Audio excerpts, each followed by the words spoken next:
But those are the memories that we know. We cherish them, don't we?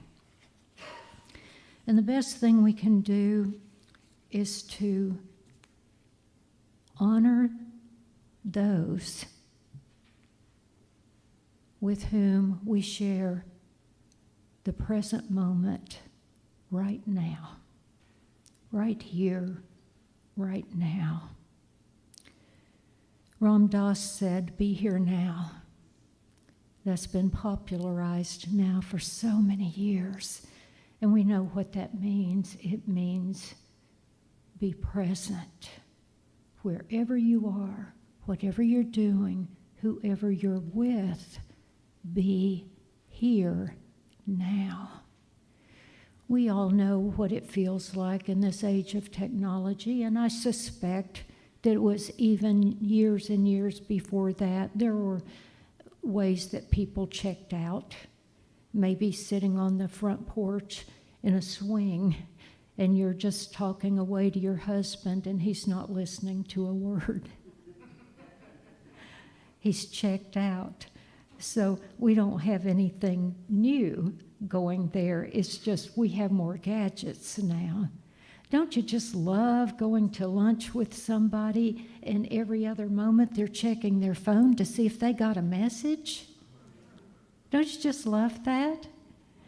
Of course, we've been to sitting at lunch and look over at another table and there are two people and they're both on their phones. And even while they're eating. And it gets to be a habit. That habit is created a bit by this a sense of ADHD that we all have inside. We all do a bit. This anxiety of just can't be still. And there's still a lot of adults, mature adults too, that can't do that.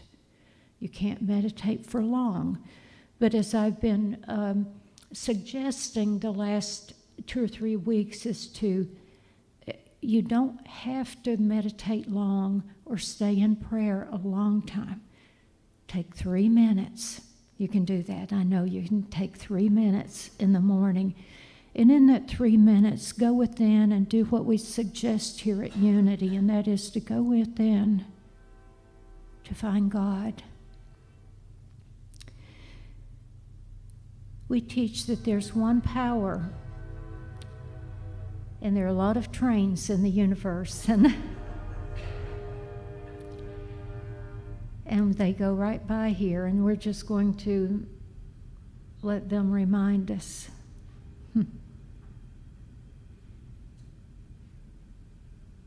Of our gratitude for them this morning, that whatever it is they're carrying to whatever part of the world, how grateful we are for them.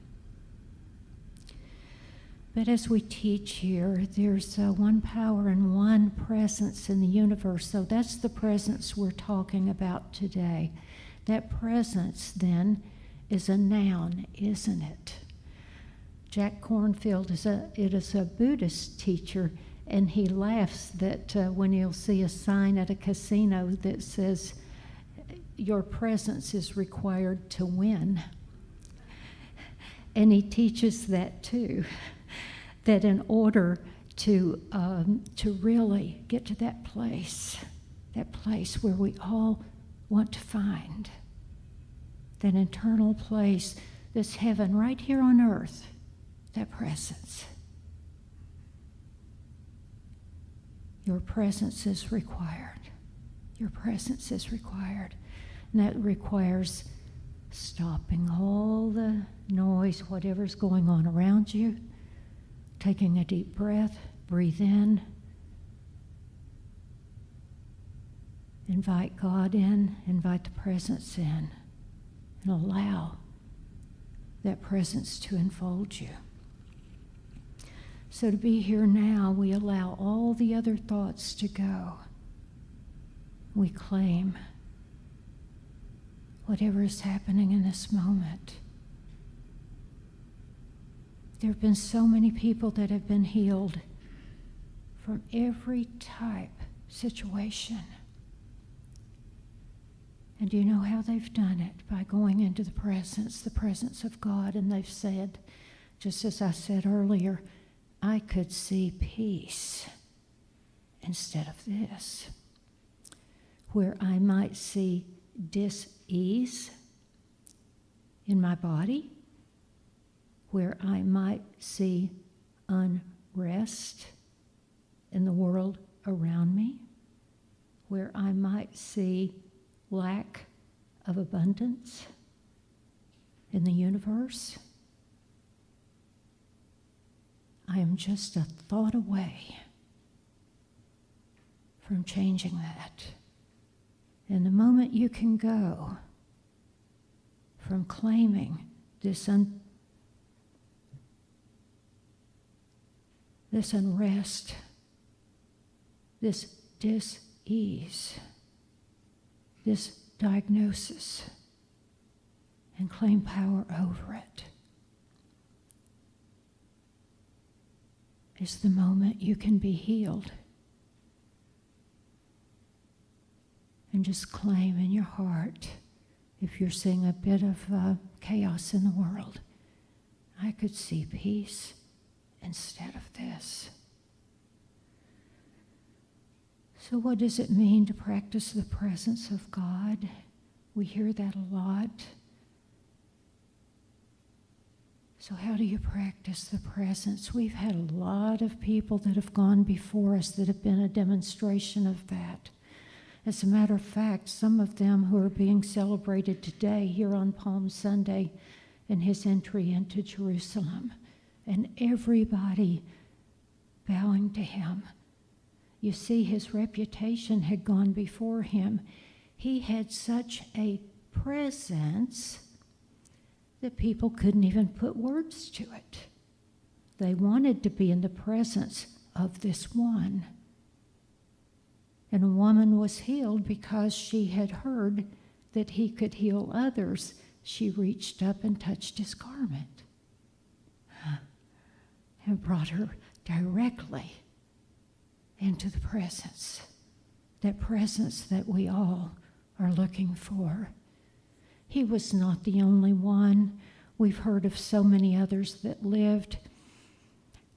The one mowing the sea, whether he did or not. Now I'm telling you, there's a man that actually must have had a powerful presence. Lao Tse, who lived 2,500 years ago in China, and he left so many teachings that people follow the Tao now, the path toward peace. And that path teaches that whatever happens in the world, do not go into fear about it, but claim the light, claim love. I could see peace instead of this. We know of so many, Muhammad, Buddha, and all of these. Even if they were legends, even if they were, my goodness, what a practice of being in the presence that person must have had, that he had so many legends written about him. Or the Mother Mary, Kuan Yin, so many. The practice of the presence. Joel Goldsmith wrote a book called Practicing the Presence, and he talked about the things I've just been speaking of this morning, that it is a practice. And what does that mean? You might say somebody practices law. Well, that means that they've dedicated this time in their lives and their learning to going out and doing.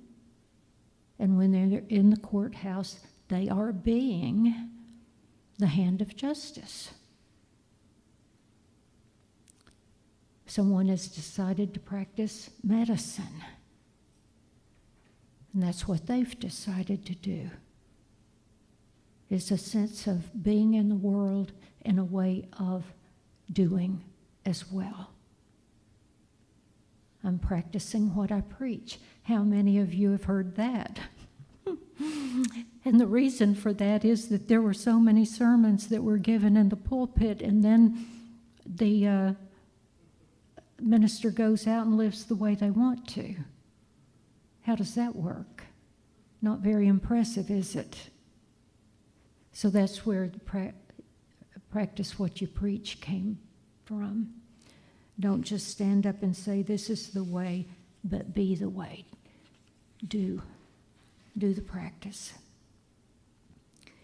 So what happens with that presence when you, we all know this, if you're in a especially powerful, peaceful mood, and you walk into a room where there's been discord and chaos, the next thing you know, it starts to feel peaceful. You can do that, you know. You have that power. Each and every one of us has that power. You can walk into a room. You can hold the energy of the one, the beloved one.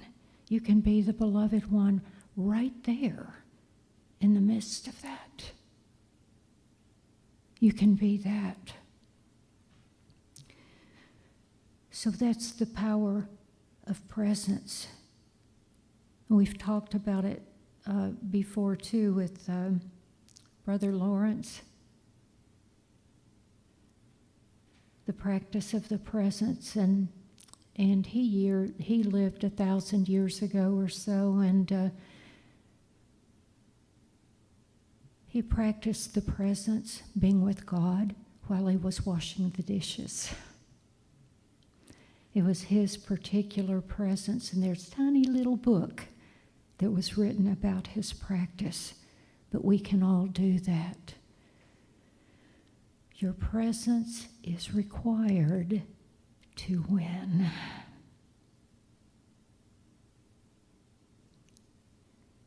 So when you find yourself in a situation where you're all distraught, practice, practice, practice. Being the presence that you would expect or you would think that Jesus or Muhammad, the Buddha, Lao Tse, any of them would have exhibited. Be that. Instead of adding to the anxiety and the angst and the worry and the fear and the whatever. I know that I personally got a lot of practice at that during the pandemic. And I know that when it first occurred, there was a sense of unbelief. You couldn't believe this was happening. And you thought, well, this just can't be true. But I can guarantee you there was never a moment I fell into fear. And I hope that many of the others of you can say that too. Not for a moment did I fall into fear. Why?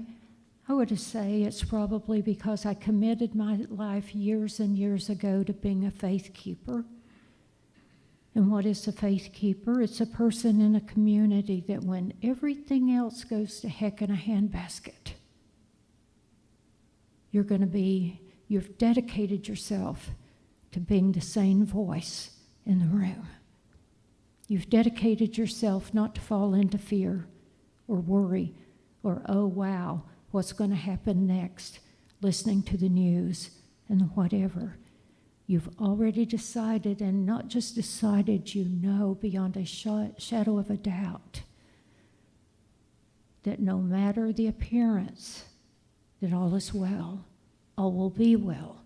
God is here. God is in the situation. It may look a little troublesome right now, but that's not the true situation. That's just the appearance.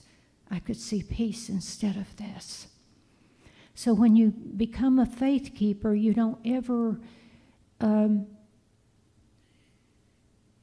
advise others by your movements, your words, your way of being, of falling into anxiety or worry or fear. You don't ever do that. You don't ever post anything on social media that would encourage anybody to worry, be in fear, or hatred. You don't do that. You're not a faith keeper if you're doing that. If you're falling into those sorts of practices, I suggest that you take a moment before you hit that share button.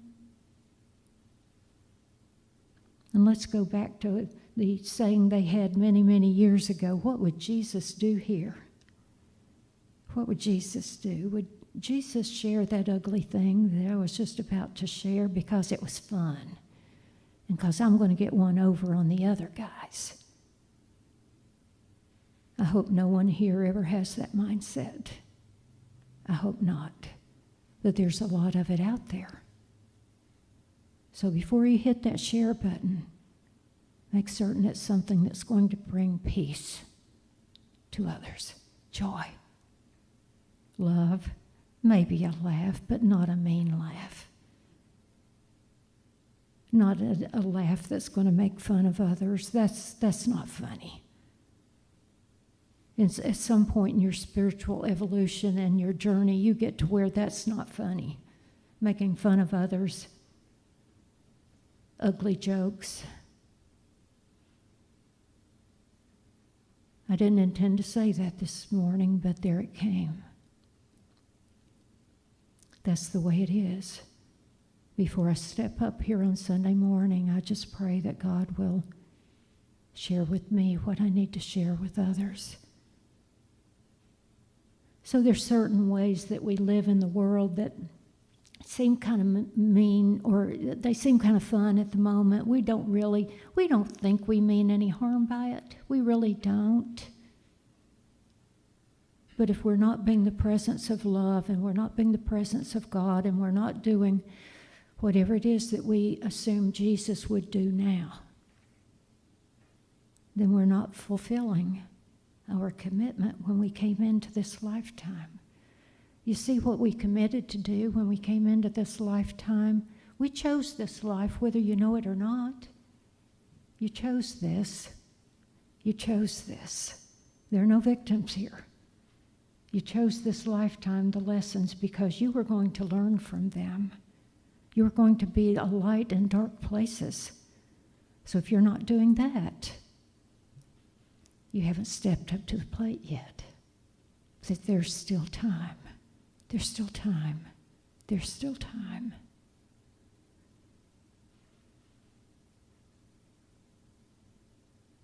Alan Cohen was telling about a story that he teaches spiritual principles, and he was teaching a class for aspiring coaches. And a woman said that she had worked for an electric company for 10 years, and she was a customer representative. So she answered the phone, and she took every complaint coming down the pike. She absolutely hated her job and was considering quitting. And so going into prayer, she and Alan were talking one day, and they prayed, and he said, I'd ask you to do one thing. Go back, would you? Make another commitment in your job. Given a certain amount of time, while you are there, commit to being fully present with every person that calls in.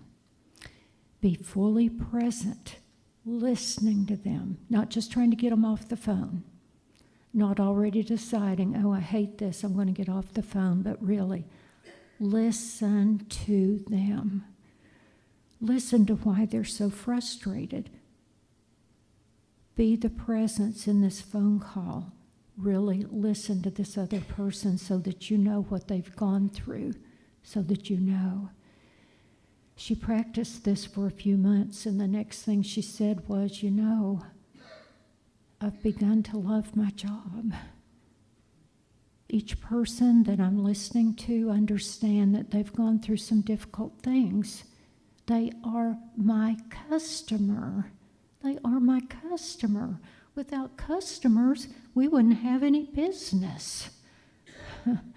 So she gives thanks before she takes the call. She truly listens, and she had found that by truly listening, that the person on the phone call, all of a sudden their attitude changes. They just wanted someone to hear them and the frustration they'd gone through. So I would just say this morning that in whatever way we can be a presence, whether it's as a teacher. That brings to mind a story from Scott Peck's book that he wrote in 1976, 78, something like that. He was a psychiatrist, but when he was a child, there were so many expectations put upon him by his family that he would be a certain type professional. So he was farmed out to a school, boarding school, and he just didn't know what he wanted to do with his life, but he was a kid and he was wondering. He just had a lot of angst and worry, and he thought he should have had this figured out. And he had one teacher that he wanted to go to and ask the question, maybe this teacher, because he's really wise and he seems to know everything about science and math and the world, and he'll have the answer to this. So he went to the man and gave him all of his questions about the world and what he should do with his life. And he said, the man sat and listened, and he said, Scott, I'm sorry, but I just don't know. I wish I could give you an answer. And he said, in that one moment, with that busy man, spending those few minutes with him, uninterrupted, he put everything down and just listened wholeheartedly to him and gave him an honest answer. He didn't try to sound haughty. He didn't try to sound like a know-it-all. He just gave an answer, an authentic answer, showing his true colors. Liked that song, by the way. And Scott said it changed his life. It changed his life. He said, I'm just a kid. If this learned man that seems to know nearly everything in the world doesn't know, how am I, as a small kid, supposed to know?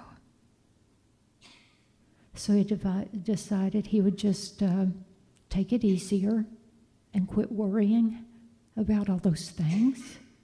He allowed the teacher's presence with him to make a big difference for him. So I pray that whatever it is, whether or not we've been called to be a faith keeper, I think we all have in various ways, large and small. Maybe you're the faith keeper in your family. Maybe in your neighborhood, your small community. Or maybe you've been called to be a faith keeper and you're live and well, sending your message out to the world. We each have a role to play. We each are capable. Your backpack is full. You already have everything you need.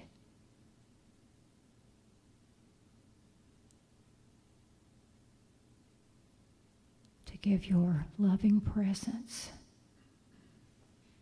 to others and to the world.